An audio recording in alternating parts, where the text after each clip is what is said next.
हा सत्संग संत रामपालजी महाराजांचा असून मराठी भाषिक भक्त समाजास सहज समजावे म्हणून हिंदी भाषेतून मराठी भाषेत रूपांतरित करण्यात आलेले आहे. एक कागभूषण नावाचे एक महात्मा झाले आहेत आणि गरुडांसोबत त्यांची एकदा चर्चा झाली. दोघे एकमेकांना भेटले. गरुड कोण आहेत? भगवान विष्णूंचं वाहन, गरुड पक्षी. आता हे देवता असतात आणि हे बोलतात माणसासारखं. यांचे चांगले विचार असतात, भले ते पक्षीयोनीत आहेत. आणि कागभूषण यांचं तोंडही वरून कावळ्यासारखं आहे, बाकी शरीर देवतांसारखं आहे. अशी त्यांची व्यवस्था आहे. तर जेव्हा त्याने आपली कथा ऐकवली, गरुडजी म्हणाले, हे कागभूषण, आता आपल्या जवळ बसल्यावर मला खूप शांत वाटतं आणि आपण परमात्म्याच्या भजनामध्ये दिवसरात्र तल्लीन असता. आपण ही स्थिती, ही गती कशी प्राप्त केली? आता कागभूषण म्हणाले, हे गरुडदेव, माझी कथा खूप मोठी आहे, वेळ असेल तर सांगतो. गरुडजी म्हणाले, आपण ऐकवा, मी ऐकायला जाणायला उत्सुक आहे. तर कागभूषणजी ऐकवू लागले की गरुडदेव, एकदा मनुष्यजन्म होता माझा आणि त्या आधीसुद्धा मी असंख्य मनुष्यजन्म वाया घालवले होते. कधी भक्तिमार्गाकडे वळलो नाही. एकदा काय झालं की आम्ही 2 बहिणी 2 भाऊ होतो. माझे आईवडील होते. असं मोठं कुटुंब होतं. आणि एकदा असं दुर्भिक्ष पडलं, म्हणजे दुष्काळ पडला. पाऊस पडला नाही, अन्नाचा अभाव झाला, झाडांची पानंही, वृक्षही वाळून जाऊ लागले. तर इतकी भयंकर स्थिती आली की माणूस माणसाला खाऊ लागला. सगळे वृक्षही खाल्ले, पानंही खाल्ली, तोडून कुटून गवतही खाल्लं. माणसाला माणूस खाऊ लागला. त्या स्थितीमध्ये माझे आईवडील, भाऊ बहिणी म्हणजे माझा सगळा परिवार माझ्या डोळ्यांसमोर मृत्यू पावला. मी 20 वर्षे वयाचा होतो. भाऊ बहिणी माझ्यापेक्षा लहान होते. ते भूक फार काळ सहन करू शकले नाहीत. आईवडील वृद्ध होते, तेही मृत्यूला प्राप्त झाले. मीही तिथून निघून माझा जीव वाचवण्याचा प्रयत्न केला आणि मी अवंतिका नगरीत पोहोचलो. तिथे दुष्काळ नव्हता. तिथे माझा जीव वाचला, भोजन मिळालं. परंतु माझे आईवडील, माझे भाऊ बहीण भुकेने व्याकुळ होऊन रडत भेकत माझ्या डोळ्यांसमोर मृत्यू पावले होते. त्या स्थितीमध्ये मी खूप दुःखी होतो. मी विचार करत असे, हे परमात्मा, हे कसलं जीवन आहे? कालपर्यंत तर पहा, मी केवढ्या थाटात आईवडील, बहीण भाऊ यांच्याबरोबर प्रेमाने राहत होतो. आज माझा सगळा नाश झाला. हे काय झालं? कारण की मनुष्य जेव्हा खूप दुःखी होतो, त्याला परमात्म्याचा आश्रय दिसू लागतो. एका मंदिरात एक शिवाचा भक्त ब्राह्मण कथा सांगत होता. तर मी तिथे जाऊन बसलो की इथे काही रोटी खायला वगैरे मिळेल. ब्राह्मण कथा सांगत होता. सगळे उठून निघून गेले. मी बसूनच राहिलो. ब्राह्मणाने विचारलं, तू का बसून आहेस बाळा? माझ्या डोळ्यातून अश्रू वाहू लागले. ब्राह्मण मोठा दयाळू होता. तो म्हणाला, का रडतोयस बाळा? सांग, मला तुझं दुःख सांग.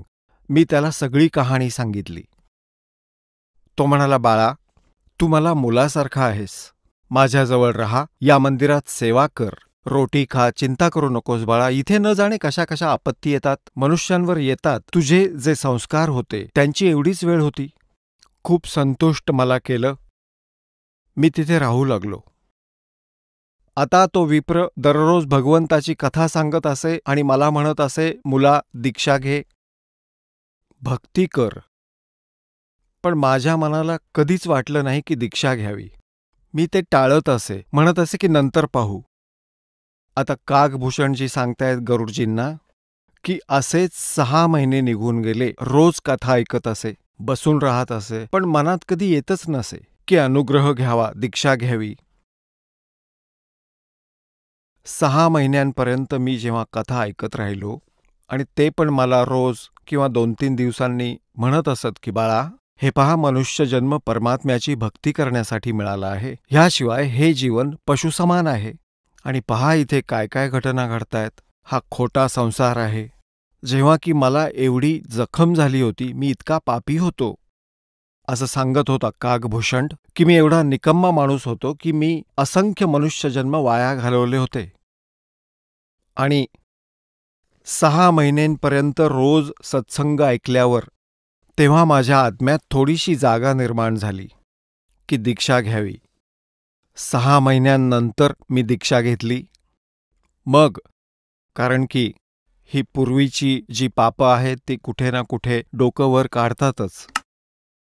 गुरुजी जी कथा सांगत असत, सत्संग करत असत, ते मलाही पाठ झालं. आता गुरुजी आपल्या घरी जात असत, मंदिरात सत्संग वगैरे करून नंतरही भक्त येत असत, तेव्हा मी त्यांना कथा सांगू लागलो. आणि माझा आवाजही छान गुरुजींपेक्षा, कारण मी तरुण होतो, ते वृद्ध झाले होते, 50-60 वर्षांचे होते. त्यामुळे तीच कथा ते जशी सांगत असत त्यापेक्षा मी गाऊन, नाचून, रंगवून सांगू लागलो. त्यामुळे जे येणारे भक्त होते त्यांची श्रद्धा माझ्यावर चांगली बसली आणि माझी प्रशंसा करत, वा वा, तुमचा तर खूपच छान आवाज आहे, आपण तर कोकिळेसारखं गाता, वा वा वा, हृदयापर्यंत जाऊन पोचते. आता श्रद्धाळू तर शेवटी श्रद्धाळूच असतात.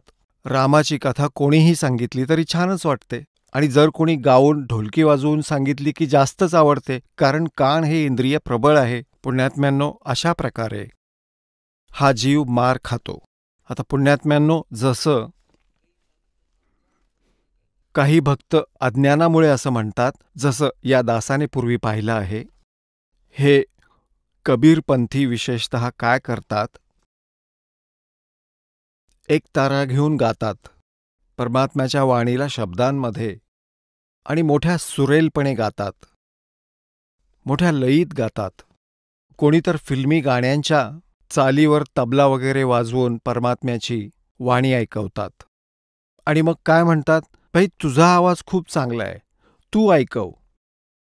त्यात दुसऱ्याला बसवतात आणि याला उभं करतात. दुसरा म्हणतो, ह्याचा आवाज तर ऐकून बघ, हा काय ऐकवतोय.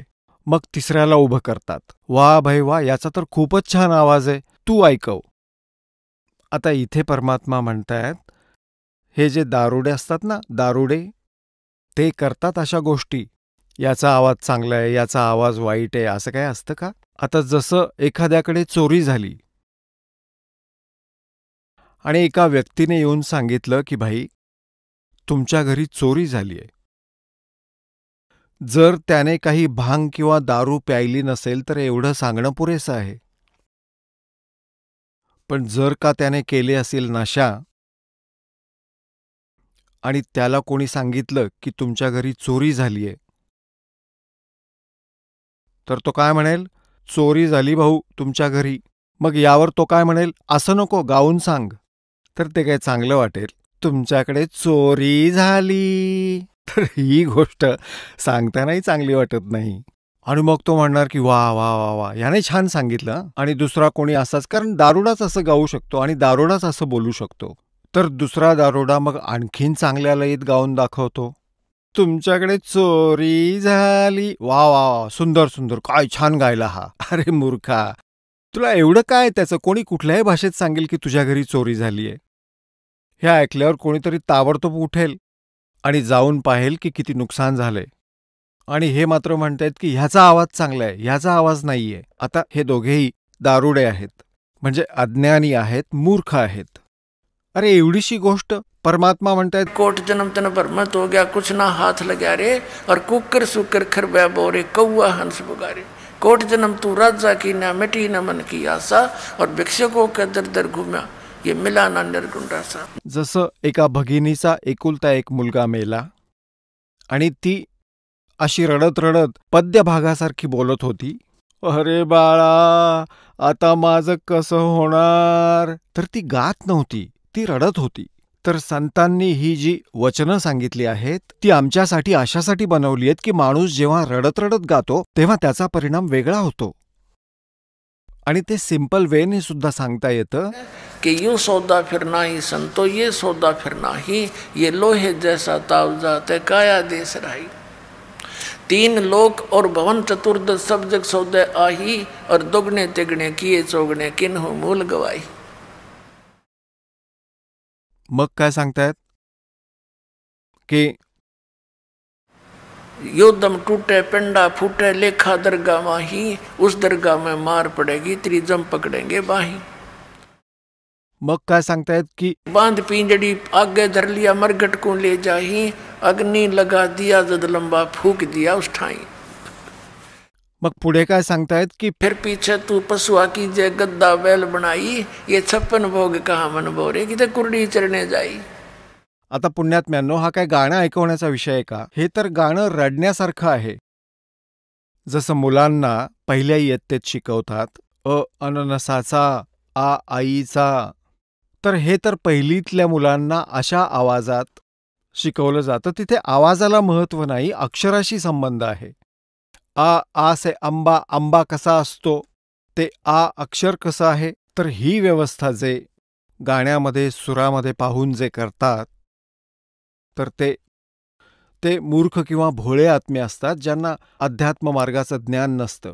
तर काय सांगतात की नरसेती तू पशुआ की जे और गद्दा बैल बनाई, ये 56 भोग कहा मन बोरे कि ते कुरडी चरणे जाई.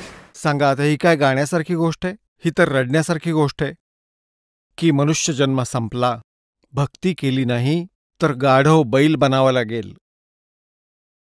आपला चेहरा, आपली दृष्टी, शोध, चिंतन त्या गाढवाच्या आयुष्याकडे जायला हवं. परमात्म्याची वाणी हा दास जेव्हा बोलतो मनुष्याचा, तू गाढव बनशील. गद्दा बैल बनाई, ये 56 भोग कहा मन बोरे कि ते कुरडी चरणे जाई. आज आपण किती सुंदर पवित्र आहार करतो. रोटी, हलवा, पुरी, खीर. तहान लागली की पाणी पितो, भूक लागली की रोटी खातो, जेव्हा इच्छा होईल तेव्हा. तर म्हणतात की परमात्म्याने ही व्यवस्था अशासाठी केली आहे की आपण परमात्म्याची भक्ती करावी. आणि ती नाही केली तर काय होईल? तुला पुन्हा गाढव बैल बनावं लागेल. और ये 56 भोग कहा मन बोरे तू कुरडी चरणे जाई. तर ही स्थिती होईल. तर पुण्यात्म्यांनो, आता कागभूषणाच्या बाबतीत ही अशीच घटना घडली. 4 गोष्टी शिकले, गाणं शिकले आणि त्याचे प्रशंसक झाले काही जे श्रोते येत होते. त्याच्यामध्ये अभिमान भरला. गरुडजींना सांगतायत कागभूषणजी की एक दिवस मी बसलो होतो, आसपास माझ्या बाजूला ते प्रशंसक भक्त विराजमान होते. गुरुजी आले मंदिरामध्ये भगवान शिवजींची पूजा करण्यासाठी. तर मी बसल्या बसल्याच प्रणाम केला. उठलो नाही. मी उठून आदर केला नाही गुरुजींचा, जो एक नियम असतो. आणि मला वाटलं माझी बेइज्जती होईल, माझे शिष्य बसले आहेत आसपास, असं मी मनातल्या मनात म्हटलं. अभिमान झाला होता. तर गुरुजींनी तर याकडे लक्ष दिलं नाही. ते आपल्याच नादात होते पूजाविजा करण्याच्या. ते तर मंदिरात भगवान शिवजींच्या मूर्तीपुढे बसून भक्ती करू लागले. आता पुण्यात्म्यांनो, दास जी कथा सांगणार आहे ती असं नका समजू की त्या मंदिरातील पूजेमुळे त्या पुजाऱ्याला, पंडिताला काही लाभ होत होता. ती पूजा तर तुम्ही कुठेही करा, घरी बसूनही करा, शुद्ध मनाने कुठल्याही इष्टदेवतेची तुम्ही पूजा कराल, साधना कराल. जेवढं त्या इष्टदेवतेचं सामर्थ्य असेल, शक्ती आहे, तेवढी मदत तुमची अवश्य करेल. कबीर साहेब म्हणतायत, जो जाकी सरना बसे ताको ताकी लाज, और जल सुई मछली चढ़ जाइए बह जाते गजराज. आता जसं पाणी वरून पडत असतं असं धबधब्यासारखं, तर त्याच्यासमोर तगड्याहून तगडा हत्तीसुद्धा, शक्तिशाली हत्ती जरी उभा राहिला तर त्यालाही ते पाणी वाहून घेऊन जातं, फेकून देतं. आणि माशाला मात्र पाण्यात कुठेही फिरण्याची परवानगी आहे, कारण त्याचं पाण्याशी विशेष नातं आहे. त्याने त्याच्यासाठी आपले सर्व नियम तोडले आहेत. तो उलट्या दिशेने सुद्धा वर चढू शकतो. आणि वरती जाऊ शकतो, प्रवाहाच्या विरुद्ध जाऊ शकतो. तर सांगायचा अर्थ असा की जशी आपली मित्रता एखाद्या इन्स्पेक्टरशी असेल आणि त्याच्या ऑफिसमध्ये तुम्ही सरळ जाऊ शकता, तुम्हाला चहा पाजेल, बर्फी देईल, जेवायला घालेल आणि त्याच्या अखत्यारीतलं जेवढं काम असेल ते आधी करेल आपलं, तसं इन्स्पेक्टरच्या कार्यालयात जायची सामान्य माणसाची हिंमत होत नाही. पण त्याच्यासाठी ते मामूली काम असेल. तसंच जर एखाद्या DC बरोबर मैत्री असेल तर तो त्याच्या स्तरावरची मदत, सहयोग आपल्या मित्राला तो डेप्युटी कमिशनरही देतो. आणि अशाच प्रकारे कोणा मंत्र्याशी तुमची ओळख असेल तर तो त्याच्या स्तरावरचा लाभ तुम्हाला देईलच देईल. आणि ज्याची मुख्यमंत्र्यांशी ओळख असेल आणि असंच पुढे जर पंतप्रधानांशी ओळख असेल तर त्यांच्या पुढे हे सगळं फेल होईल. आता म्हणतात, जो जाकी सरना बसे ताको ताकी लाज, और जल सो ही मछली चढ़ जाए ये बह जाते गजराज.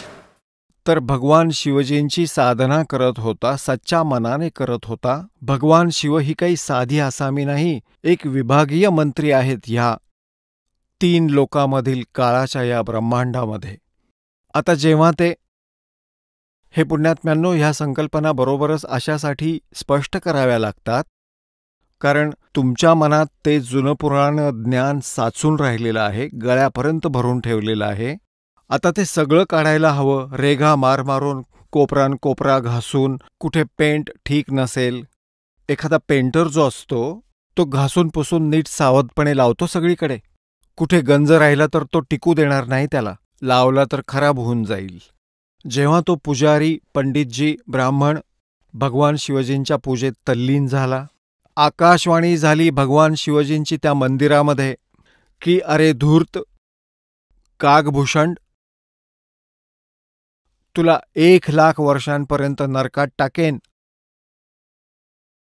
आता त्या गुरुदेवांनीही आकाशवाणी ऐकली. त्या मुलाला बोलावलं, बाळा काय चूक केलीस तू? भगवान एवढे का रागावलेत तुझ्यावर? अरे माफी माग, क्षमायाचना कर. आता पुण्यात्म्यांनो, कबीर साहेब म्हणतायत, बहुत प्यारा बालक माँ का और उससे बढ़कर सद्गुरुओं का. आई वडिलांना मूल किती प्रिय असतं आणि म्हणतात त्यापेक्षाही 100 पटीने, कित्येक पटीने जो आहे गुरूंना शिष्य प्रिय असतो. कारण ते वचनाचे पुत्रपुत्री असतात त्याचे आणि आईवडिलांचे पोटचे असतात.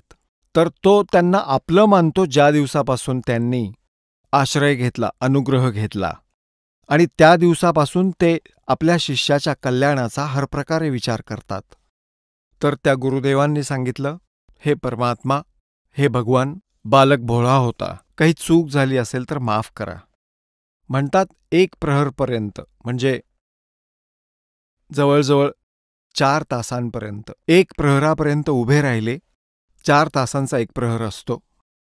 तर 1 प्रहर उभे राहिले, प्रार्थना करीत राहिले. मग आकाशवाणी पुन्हा झाली के जम के लोग चलो रे भाई, हमरा वचन न खाली जाई.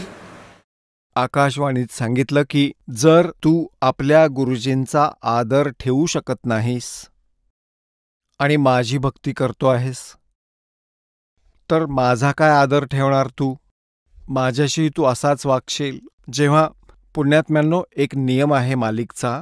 परमात्मा कबीर साहेब म्हणतात, गुरु मानुष कर जानते ते नर कहिए अंध, और महादुखी संसार में आज्ञा काल के फंदे.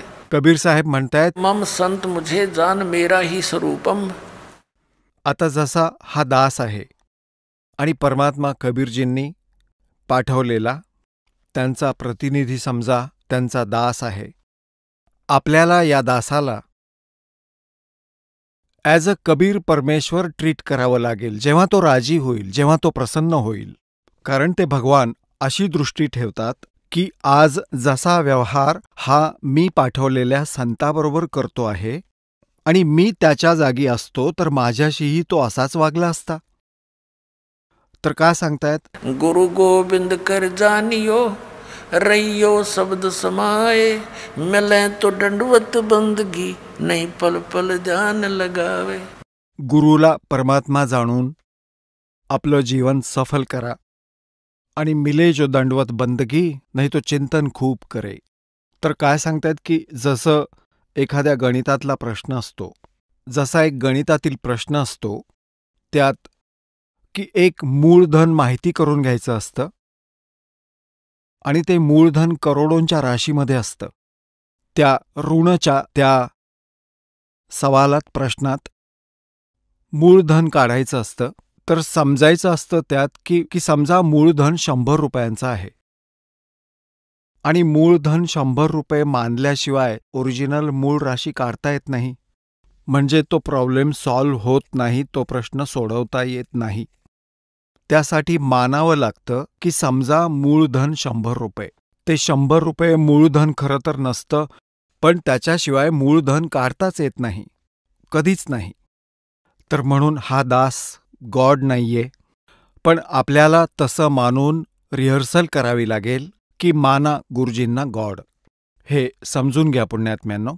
कारण की जेव्हा तुम्ही इथून जाल तर आपल्याला त्रिकुटीवरून, जिथे एक इंटरनॅशनल एअरपोर्ट आहे इथून जाण्याचा, आणि तिथे जाण्यासाठी ज्यानं तिकीट काढलं आहे, म्हणजे ज्या इष्टदेवतेची साधना ज्यांनी केलेली आहे, त्यानुसार त्रिकुटीतूनच त्याचं पुढे पुढे त्याच रस्त्याने त्याचं विमान जाणार आहे. तर तुम्ही जेव्हा तिथे पोहोचाल, हा दास तुम्हाला उभा असलेला दिसेल. परमात्मा ह्या दासाच्या रूपात तिथे भेटतील आणि तुमची जशी श्रद्धा इथे असेल तशीच तिथे असेल. ही तर रिहर्सल आहे, एक ट्रायल आहे. तर जसं तुमचं वागणं ह्या दासाप्रती इथं असेल तसंच तिथे असेल. आता जसं हा दास इथे बाहेर उभा आहे आणि तुम्ही तिकडे बसून मजा मारताय, गप्पा मारताय, तर असाच भाव तिथे पण असेल. तर भगवान निघून जातील, तुम्ही गप्पा मारत राहाल.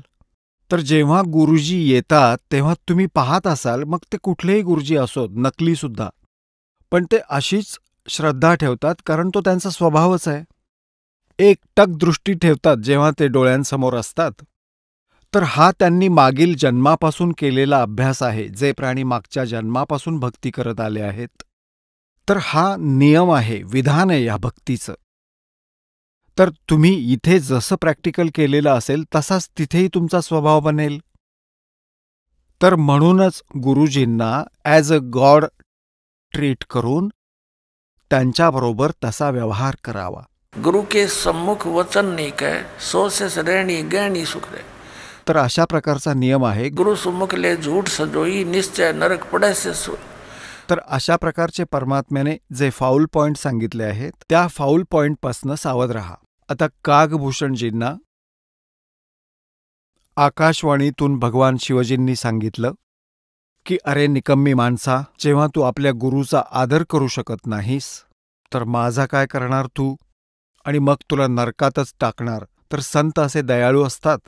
त्या ब्राह्मणाने, त्या पुण्यात्म्याने पुन्हा पुन्हा प्रार्थना केली की हे परमात्मा, आपण दयाळू आहात, आपण क्षमाशील आहात. बालक आहे, लहान मुलगा आहे, चूक झाली याच्याकडून, क्षमा करा. अरे काय केलंस तू नालायक, सांग काय केलंस. तेव्हा आकाशवाणीने सांगितलं की याने उभं राहून आपल्या गुरूंचा आदर केला नाही, याला खूप गर्व झाला होता, त्याबद्दल ही शिक्षा त्याने भोगलीच पाहिजे. मग वारंवार प्रार्थना केल्यावर शिवजी म्हणाले की तुझ्या गुरुजींची प्रार्थना स्वीकार करतोय, पण नरकात तर तुला जावंच लागेल, मी याला चेंज करू शकत नाही. पण त्या नरकात तुला यमाचे दूत त्रास देणार नाहीत, हा मी आदेश देईन. आता त्याला एवढा सहारा मिळाला, त्याचा मृत्यू झाला. काही वर्षांनंतर नरकात तर जावंच लागलं, परंतु तिथल्या जेवढ्या सुविधा ते देऊ शकत होते, जसं एखाद्याची मंत्र्याशी काही ओळख असते, गृहमंत्र्यांशी मैत्री असेल, मैत्री किंवा नातं असेल, आणि त्याला कैद झाली, आता त्याला राहावं तर लागेलच तुरुंगात, पण तो राहील मात्र एखाद्या जावयासारखा, कोणी त्याला त्रास देऊ शकत नाही. तर त्या कागभूषणला एवढं सगळं तर मिळालं, पण राहावं लागलं नरकात. आता जसं तिथे नरकात त्याला काही म्हणत नाहीत यमाचे दूत, पण दुसऱ्यांना मारतात तेव्हा काळीच फाटतं. नरकात तर हाहाकार माजलेला असतो, कुणी कोणाला कापतायत, कोणाला नरकात ठोकतायत, कचरा पडलाय, सगळं सडलेलं आहे, राहावं तिथेच लागलं. आता दास या कथेद्वारे सांगू इच्छितो की जे पुण्यकर्मी प्राणी आहेत, जे पूर्वीपासून मनुष्यजन्म प्राप्त करत आलेले आहेत, ते तर भगवंताची कथा ऐकताच लगेच कुठे ना कुठेतरी चिकटतात, तो त्यांचा स्वभाव आहे.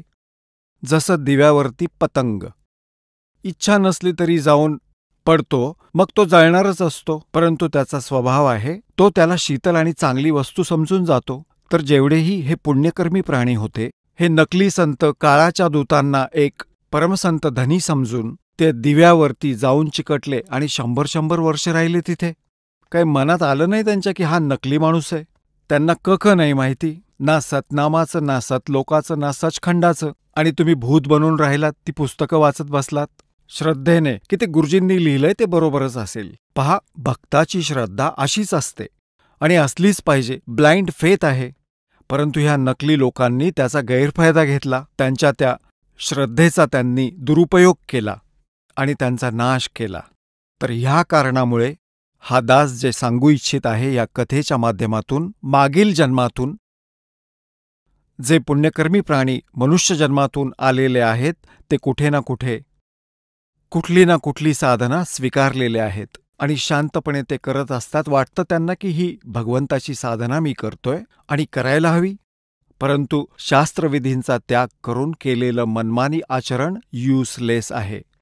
आता दास काय सांगू इच्छितो की जे भक्ती मार्गाकडे वळत नाहीत, कितीही समजावलं तरी ऐकत नाहीत, ते प्राणी असतात जे आधीच्या जन्मातून मनुष्य प्राणी नव्हते, परंतु पशुपक्षी किंवा वृक्षादी जड योनीमध्ये होते.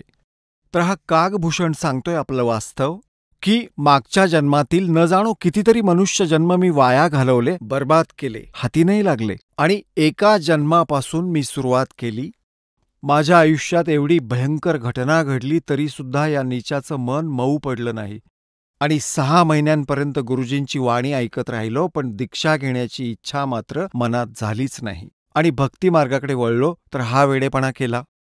एकतर वळायचं नाही आणि वळलो तर मर्यादेत राहू शकत नाही. त्याच्यातला कुठला ना कुठला वाईट संस्कार डोकंवर काढतच राहतो. आता तरीही स्टार्ट तर होईलच कुठल्या ना कुठल्या जन्मापासून.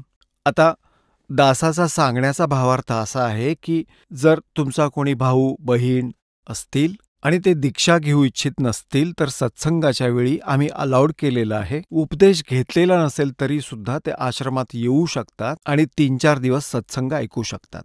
त्यांना जरूर आणा. 1 दिवस, 2 दिवस, 10-20 दिवस सत्संग ऐकल्यावर कधीतरी परमात्म्याची कृपा त्यांच्यावर होईलच. कारण ही अमृतवाणी आहे, ही स्वयंसिद्ध वाणी आहे सूक्ष्म वेदातील कबीर परमेश्वराची. जसं एखादा साप चावतो आणि तो बेशुद्ध पडलेला असतो. एक गारुडी एक मंत्र सिद्ध करतो, सापाचं विष उतरवणारा. त्या मंत्राला म्हणतो, एक वाणी असते श्लोकासारखी. तो म्हटल्यामुळे, पुन्हा पुन्हा म्हटल्यामुळे ती बेशुद्ध पडलेली व्यक्ती, तिचं विष उतरून ती शुद्धीवर येते. जेव्हा की ना तो ऐकू शकत, ना त्याला ती भाषा समजते की तो काय म्हणतोय. तशीच ह्या परमात्म्याची वाणी स्वयंसिद्ध आहे, या कबीर परमात्म्याची, की परमात्मा प्राप्त जेवढेही संत झालेत, जसे आदरणीय गरीबदास साहेबजी, आदरणीय धरमदास साहेबजी, आदरणीय नानक साहेबजी, आदरणीय मुलुकदास साहेबजी, आदरणीय दादू साहेबजी, आदरणीय गरीबदास साहेब गाव चुडाणी जिल्हा झज्जरवाले, आदरणीय घिसादास साहेबजी गाव खेकडा जिल्हा मिरट उत्तर प्रदेश, यांच्याबद्दल तर दास नक्की सांगू शकतो की त्यांना परमात्मा भेटले आणि त्यांना ज्ञानामृत दिलं. तर यांच्या वाणीमध्ये आणि स्वयं परमेश्वराच्या वाणीमध्ये ही एक स्वयंसिद्ध वाणी आहे, ज्याने आपल्याला खूप ज्ञानयज्ञाचं पुण्य मिळतं आणि आत्म्यामध्ये दुष्कर्माचं जे विष भिनलं आहे तेही हळूहळू उतरून मग प्रेरणा मिळते परमात्म्याची भक्ती करण्याची. तर म्हणून सत्संगामध्ये आणा, तेही येत राहतील. ठीक आहे, यांच्यावर उशिरा परिणाम होईल या कागभूषणसारखा, पण ते कलम होईलच कुठल्या ना कुठल्या युगात आणि मग स्टार्ट होईल भक्ती हळूहळू, सफलताही मिळेल. कागभूषण सांगतोय त्यानंतर नरक भोगल्यानंतर मला मनुष्यजन्म मिळाला आणि भक्तीची मागील संस्कारांमुळे प्रेरणा मिळाली. एकदा लोमर्ष ऋषीची कथा सांगत होते आणि मी बनलो वकील. मी क्रिटिसाइज करू लागलो त्यांना. मी म्हटलं की महाराजजी, आपण तर सरगुण भगवानाची कथा सांगत आहात, आम्ही तर निर्गुणाचे अधिकारी आहोत, आम्हाला त्या निर्गुण भगवानाविषयी सांगा. आता कागभूषणला लोमर्ष ऋषीजींनी खूप समजावण्याचा प्रयत्न केला की बाई पहा, आंब्याच्या कोईच्या आत, बीच्या आत, निर्गुण रूपात आंबा आहे, आंब्याचं झाड आहे. आता ती कोय, ती बी जमिनीत पेरली, पाणी घातलं की त्याचं रोप तयार होईल, मग त्याचं झाड होईल, मग त्याला फळं येतील. तर तो निर्गुण उपयोगी आहे की हा सगुण? आता कागभूषण म्हणाले की मला नाही कळली ही गोष्ट, कारण माझी तर बुद्धी भ्रष्ट होती आणि माझ्या बुद्धीप्रमाणे मी वकिली करत होतो.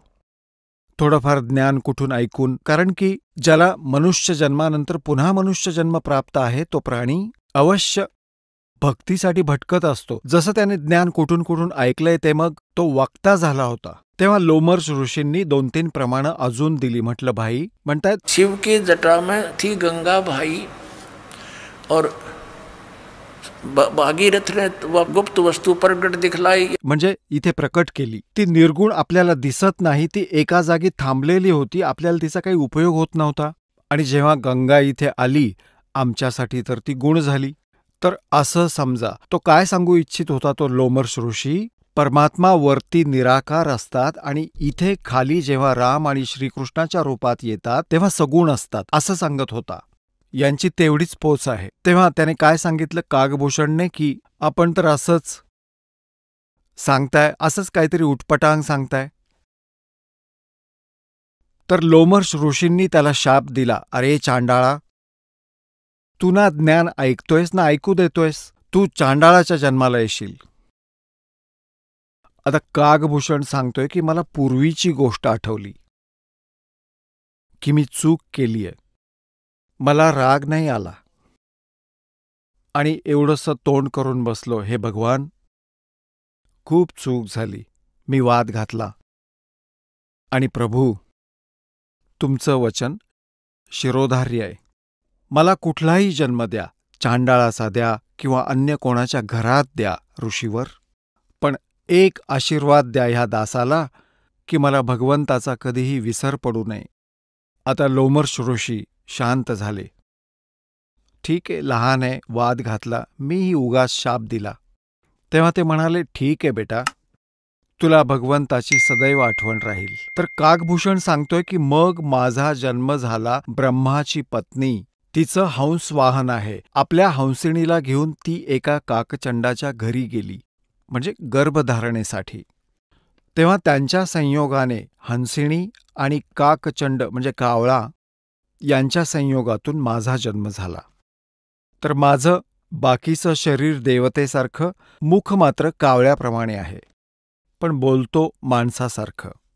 तर पुण्यात्म्यांनो, त्यानंतर कागभूषण सांगतो की मग माझा उद्धार कुणाकडून झाला? एक जोगजीत नावाचे एक संत भेटले. त्यांनी मला परमात्मा पूर्ण ब्रह्माच्या साधनेची माहिती दिली. ब्रह्मा, विष्णू, महेश यांच्यावरती आणखी एक परमशक्ती आहे कागभूषण. ह्या आपल्या विष्णूजींपेक्षा शक्तिमान अजून एक परमात्मा आहे. त्याची भक्ती मी करतो, ज्या कारणाने ही गती मला मिळाली आहे. शेकडो प्रलय माझ्या समोर झाले आहेत आणि एवढं मोठं माझं वय झालं आहे.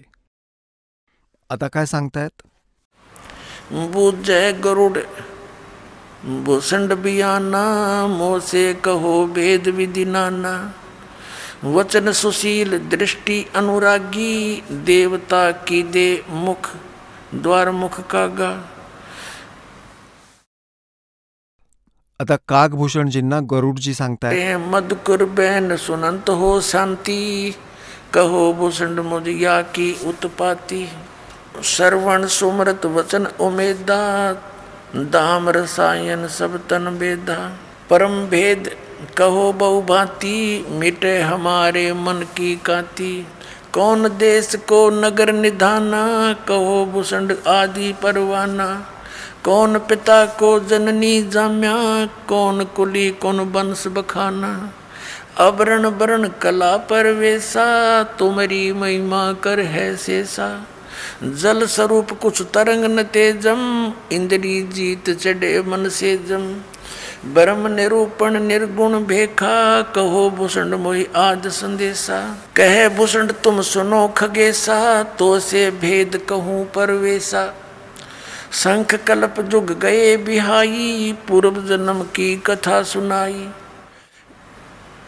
शंख कल्प जुग हो गए, जामन मरण जिहान, जन्म पूर्व ला तुझे कहूँ, सोनो खगे से सुजाने।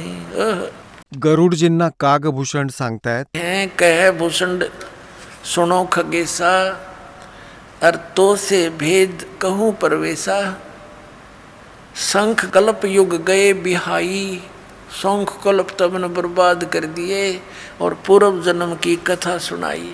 शंख कल्प युग हो गए, जामन मरण जिहान, जन्म पूर्वला तुझे कहूँ, सुनो खगे सुजान। सुनो गरुड़ मेरा आद संदेशा, भिन्न भिन्न भेद कहूँ खगेसा, शंख जन्म पूरब पैमाला। शंख जन्मो पूरब म्हणजे पूर्वीचे, पैमाला म्हणजे वाया घालवले, नाश केले। शंखों जन्म पूरब पैमाला, और गए जो मिथ्या नहीं संभाला।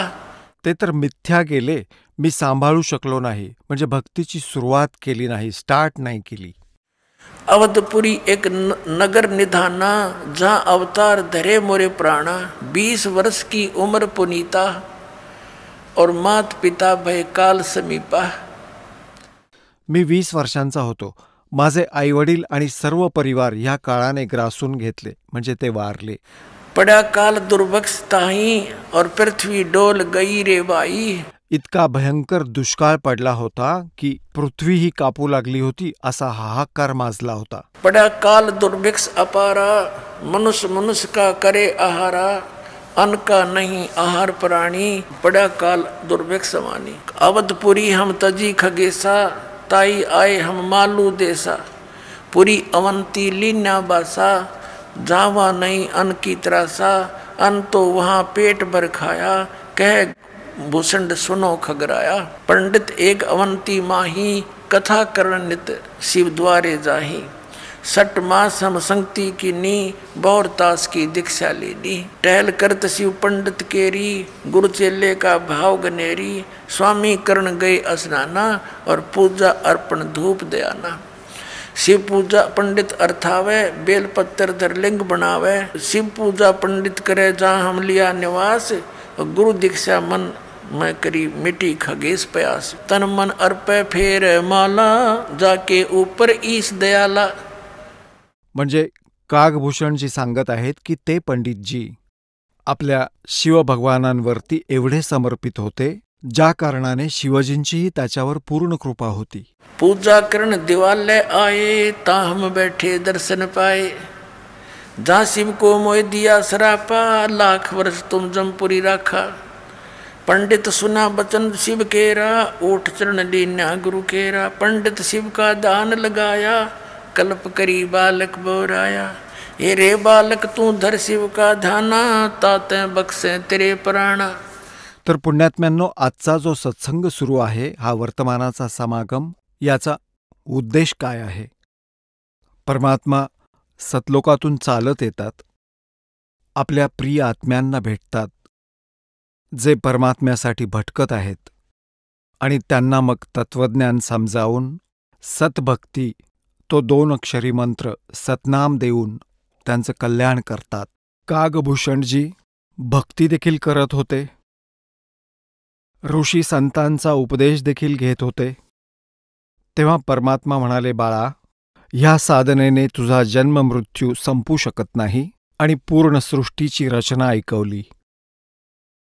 तेव्हा कागभूषण गरुडजींना म्हणाले, गरुडजी, जी साधना आपण करीत आहात विष्णूजींना पूर्ण परमात्मा मानून, ते पूर्ण परमात्मा नाहीयेत, त्यांचे तर नेहमी जन्ममृत्यू होतात।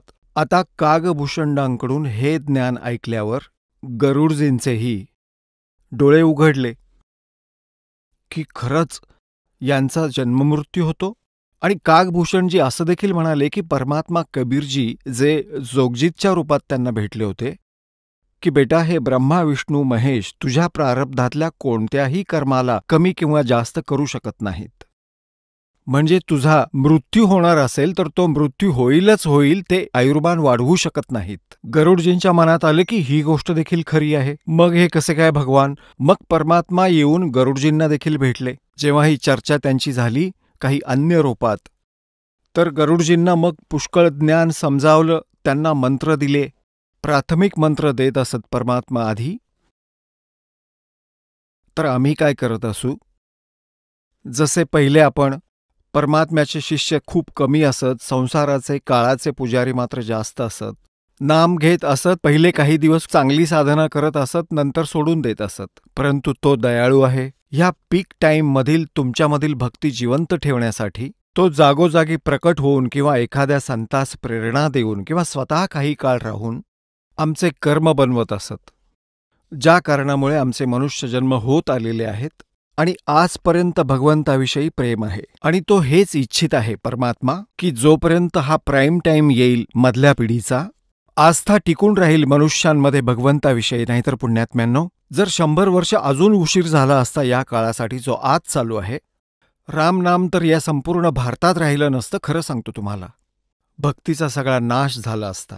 कारण की जेवढे हे पंथ आहेत हे सर्व शास्त्रविरुद्ध साधना करीत आहेत. आणि जेवढे आपल्या हिंदू धर्मातील गुरुदेव आहेत ते वेद आणि गीतेच्या विपरीत ज्ञान देऊन अशी साधना करवत आहेत जी पूर्ण युजलेस आहे. आणि ज्या कारणाने आपल्यावर परमेश्वराची कृपा होत नाही. आम्ही लुटेरे बनलो, लाचखोर बनलो, आपण भेसळ करू लागलो, ज्यामुळे धनवान व्हायचं आहे आणि दुप्पट दुखवू लागलो प्राण्यांना. तर या परमात्म्याने येऊन इथपर्यंत आपली आस्था टिकवून ठेवली आणि आता सांभाळून घेतलं. आता तुम्हाला ते लाभ मिळतील जे स्वतः भगवान देतात. तुम्हाला इथे देखील सुख देईल जे आवश्यक आहेत आपल्यासाठी, आणि आपल्याला सद्भक्ती देऊन सतलोकात घेऊन जातील.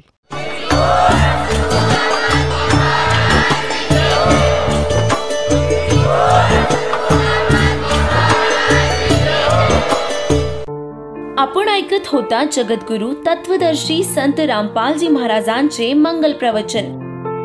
निशुल्क नामदीक्षा प्राप्त करण्यासाठी आणि अधिक माहितीसाठी संपर्क करा 7030303951 7030303952. आमची वेबसाईट आहे www.jagadgururampalji.org. सर्व पवित्र धर्मांच्या पवित्र शास्त्रांवर आधारित प्रमाणित अनमोल पुस्तक ज्ञानगंगा किंवा जगण्याचा मार्ग यापैकी कोणतेही एक पुस्तक निशुल्क मागविण्यासाठी आम्हाला आपले पूर्ण नाव, पूर्ण पत्ता, पिनकोड सहित आणि फोन नंबर लिहून 7030303951 7030303952 या नंबरावर SMS करू शकता किंवा आम्हाला 7030303950 या नंबरावर WhatsApp देखील करू शकता.